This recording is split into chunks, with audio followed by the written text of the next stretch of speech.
Namaste everyone. So today I'll be speaking to you while you'll be watching me doing my yoga sadhana. So let's talk about sadhana itself and what is the purpose of the sadhana, what is the purpose of the yoga in a little bit brief. So sadhana is basically for certain purpose. Sadhana is a means. Even yoga itself, yoga process which you are seeing in the screen right now, this particular form of yoga is the means for particular end. And the end is to connect with our eternal source. To connect with our eternal source, first, the foremost prerequisite is to come to our natural state.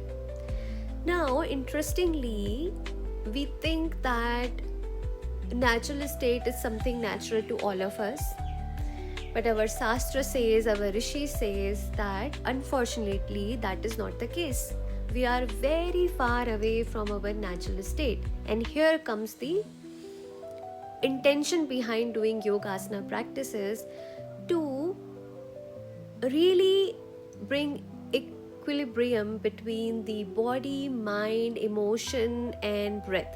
So my emotions are part of the mind, but I am saying it in different category because sometimes we feel we are emotionally more charged and sometimes we feel mind is something which is only meant for logical deductions. But interestingly, all work together and yoga practices really helps to bring the equilibrium between all these aspects of our existence. Now, some says that, we want to really practice advanced asana practice, and sometimes you may feel that Savasana, Sarvangasana, if we are able to do these advanced asanas, then only we are a yoga practitioner. But I would like to bring your kind attention to that what asana is by our Patanjali ji, who says that asana is sthir sukham asanam. So in whichever position you can be really sthir and in sukha. So sthira sukha is not like, you're feeling very nice to go into savasana. It is more about your mind, your emotion, your breath are all there at one place. If you're in savasana, it gives us a lot of fickle-mindedness. But when you are in Shirsasana, then you have to be really present in what you are doing. So when you're upside down and if your mind is going somewhere else, there is high probability for you to come down to the earth more frequently than keeping the legs up. So here the idea is behind doing Shirshasana that whenever the life presents you upside down situations, how you can keep your mind, body and breath in regulation. And trust me, with practice, that is very much doable. So while I was talking about Savasana, that what is the most advanced asana, so it is not what you're seeing right now. It is the state of mind you have while practicing any asana. The state of your breath you have while you're practicing any asana. Be it Balasana, be it Savasana, be it,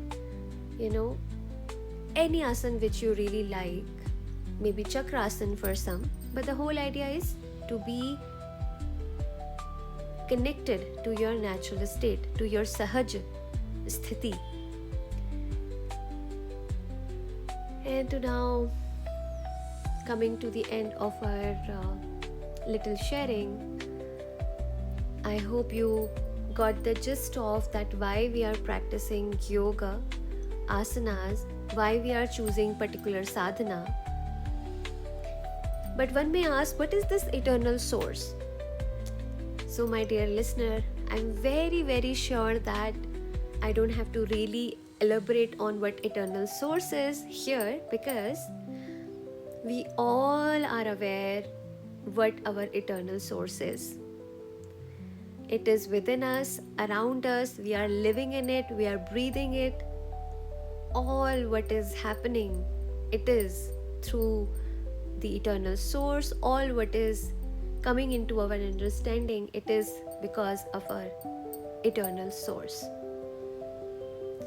So I pray for both of us that we keep with intention moving towards the eternal source through our sadhana, through our daily actions.